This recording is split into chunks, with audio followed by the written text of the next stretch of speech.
आप चेकअप करवाते हैं तो आप देखते हैं उसमें कंप्यूटर में आता है, यदि ऊपर नीचे लाइन आ रही है तो इसका मतलब आप ठीक हैं, सांस चल रही है, और लाइन सीधी आ गई तो इसका मतलब जय सिया राम। तो सीधा सीधा जीवन तो मृत हो जाता है, वो कोई जीवन रहता है।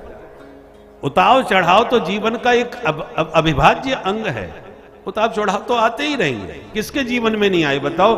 कोई इतिहास में कोई भी महापुरुष का नाम लो जिसके जीवन में समस्याएं ना आई हो। भगवान कृष्ण तो भगवान थे, उनका जन्म ही जेल खाने में हुआ।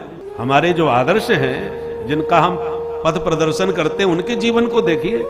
हम लोग जेल में जाने के नाम से घबराते हैं, हमारे कन्हैया का जन्म ही जेल खाने में हुआ। बच्चों को जन्म के बाद में 2-4 दिन तक तो घर के बाहर नहीं निकालते, कहीं हवा न लग जाए, नजर न लग जाए, कितना सावधानी से रखा जाता है। और इनके जन्म को देर नहीं हुई, रात के 12 बजे पिताश्री लेके भाग लिए।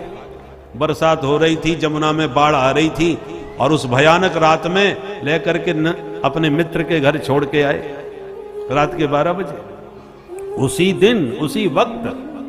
परंतु मित्र के घर में भी गोविंद का जन्मोत्सव पूरा संपन्न नहीं हो पाया कि वहीं पूतना मौसी जहर पिलाने पहुंच गई।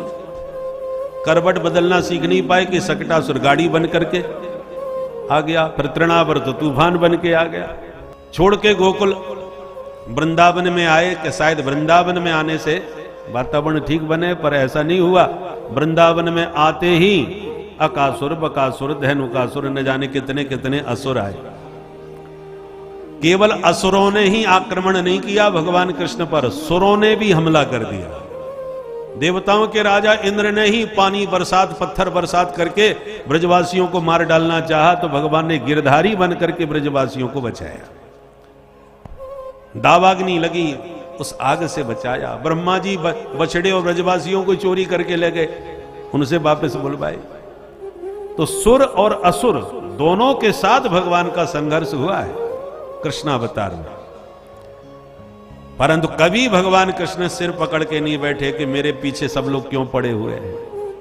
सबके साथ संघर्ष किया, और संघर्ष के साथ साथ चैन की बंसी भी बजाते रहे, रास लीला भी करते रहे, माखन चोरी भी करते रहे, ब्रजवासियों को परमानंद प्रदान करते रहे। माखन भी खाए, रास भी रचाए, बंसी भी बजाए, और संघर्ष भी बाकायदा करते रहे। प्रेमियों के लिए यदि उन्होंने बंसी बजाई, संगीत के साथ सबका मन मोह लिया, तो दुष्ट असुरों के लिए भगवान ने सुदर्शन चक्र भी घुमाया। असुरों का संहार करने के लिए सुदर्शन उठाया। विनाशाय च दुष्कृता, दुष्टों का विनाश किया। इसलिए समय की आवश्यकता है। आत्मरक्षा के लिए शस्त्र उठाना भी बहुत आवश्यक होता है। पर हमारे यहां तो एक डंडा भी नहीं मिलेगा कि कोई चोर आ जाए तो डांट के मार के भगा दे। तो घर में डंडा भी नहीं मिलेगा। पुराने जमाने में तो किवाड़ों के पीछे लगाने के लिए डंडा रखा जाता था ना, परंतु अब तो वो भी गायब हो गए। कोई भी हमारे पास आत्मरक्षा के लिए अस्त्र शस्त्र नहीं है। जबकि हमारे उपास्य जितने भी देवता हैं, बोलो एक भी कोई देवता है जिसके पास अस्त्र न हो। मां तो ममता मई होती है दुर्गा मैया, पर क्या उनके हाथ में तलवार नहीं है, खड्ग नहीं है? काली, भद्रकाली, हमारे भोले बाबा यदि संगीत के लिए डमरू बजाते हैं तो दुष्टों के लिए त्रिशूल भी उठाते हैं। सारे देवी देवता, हमारे राम जी वनवासी बन गए, बाबा जी बन करके निकले थे घर से अयोध्या से, पर धनुष बाण छोड़ के नहीं गए। धनुष बाण फिर भी अपने साथ में ही लेकर के गए। भले ही बलकल वस्त्र धारण कर लिए हों, तापस वेश विशेष उदासी, और धनुष बाण यदि घर में छोड़ के गए होते तो रावण से कैसे युद्ध होता बताओ। धनुष बाण अपने साथ में रखा, साधु भेष में भी रखा। तो कोई देवी देवता हमारे ऐसे नहीं जिनके पास शस्त्र न हो। तो आप जिस देवता के उपासक हो, भद्रकाली के उपासक हो तो खड्ग होना चाहिए आपके पास। हनुमान जी के उपासक हो, गदा होनी चाहिए आपके पास। जिसके भी आप उपासक हो, कोई ना कोई आयुध शस्त्र, किसी पर अत्याचार करने के लिए नहीं, अत्याचारियों से आत्मरक्षा करने के लिए हमारे पास अस्त्र होना आवश्यक है। हमारे पास यदि आत्मरक्षा का बल नहीं होगा, हम कैसे अपनी रक्षा करेंगे? परिस्थितियों को हम समझ रहे हैं, देख रहे हैं, फिर भी यदि हम कबूतर की तरह आंख बंद करके बैठ गए तो परिणाम हमारे लिए ही बहुत कष्टप्रद हो सकता है। इसलिए समय रहते सावधान होकर आत्मरक्षा के लिए सजग रहें। बोलो भारत माता की। एक बार भगवान अपने बच्चों को घुमाने के लिए ले गए कि चलो बच्चों आज आपको घुमा के लाए। तो बच्चों के साथ घूमने निकले तो एक बहुत सुंदर उपवन दिखाई पड़ा, बगीचा। ठंडी ठंडी हवा चल रही थी, सघन वृक्षावली थी। भगवान बोले भाई हम तो अब यहीं आराम करेंगे, बड़ी अच्छी जगह है, आप लोग खेलो। तो बच्चे सब मौज मस्ती करने लगे, खेलने लगे। बच्चों ने गेंद का खेल खेलना चालू किया। खेलते खेलते बच्चों की गेंद एक कुएं में गिर गई। जब जाकर के कुएं में झांका, बड़ा विशाल एक गिरगिट उसमें पड़ा हुआ दिखाई पड़ा।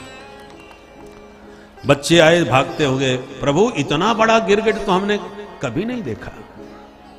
प्रभु आए, गिरगिट को बाहर निकलवाए और जैसे ही गिरगिट का स्पर्श हुआ उसका शरीर छूट गया और उसमें से एक दिव्य महापुरुष प्रकट हो गया। भगवान बोले को भगवान आप कौन हैं? तब उसने परिचय दिया, नृगो नाम नरेंद्रो हम इक्ष्वाको तनय प्रभो दाने स्वाख्यायमानेषु